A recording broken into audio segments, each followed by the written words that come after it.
ABC Radio Queensland. It is 5:19. Sheridan with you this afternoon. Now, you heard on Friday that the new Hope Group, which has been pushing for the Stage 3 expansion of the new Acland mine near Oakey, had a major win with the Queensland Court of Appeal rejecting an appeal by opponents to the mine.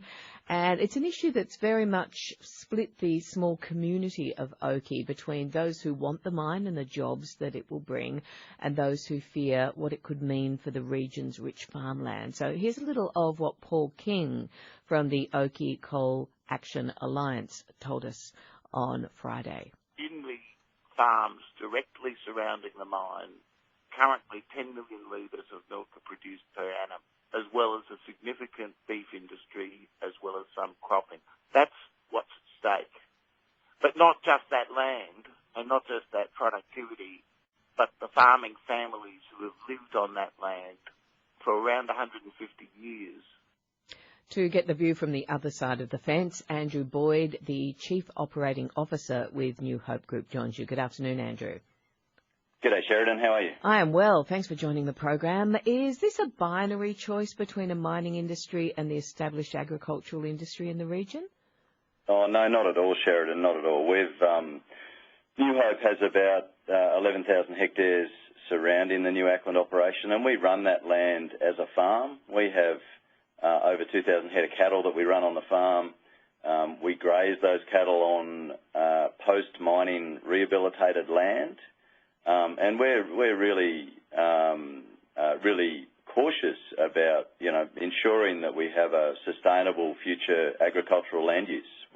We recognise we're only there for a temporary time as a mine, and we want to make sure that the land is sustainable post our mining activities. So what would you say to, the opponents who have talked about the cropping land that they say is going to be destroyed by the mine and the potential impact of the mine on the water table land, particularly given that we're still very much in a drought?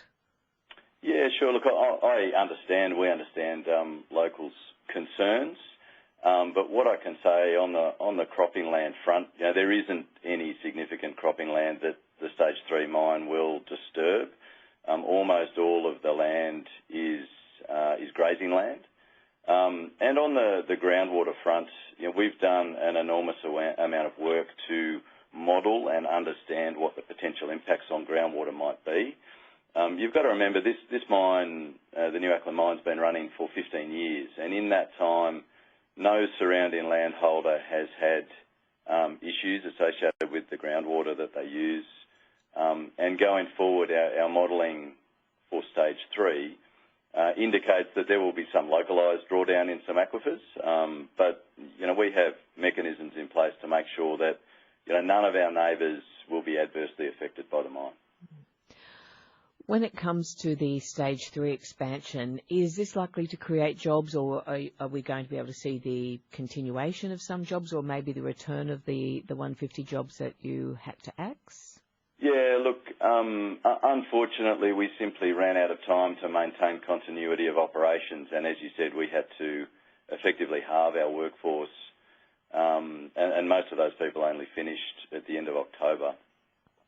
So what Stage 3 will do, Stage 3 gives us the ability to expand the production output of the mine by 50%, from 5 million tonnes a year up to 7.5 million tonnes a year.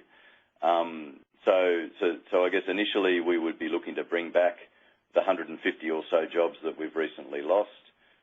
There will be a construction workforce for a couple of years of 200 to 300 people who will be constructing roads and rail and other infrastructure we require for Stage 3. And with that ramp up in production, you've got several hundred more jobs associated with the project. So it's a massive impact on jobs in the local region.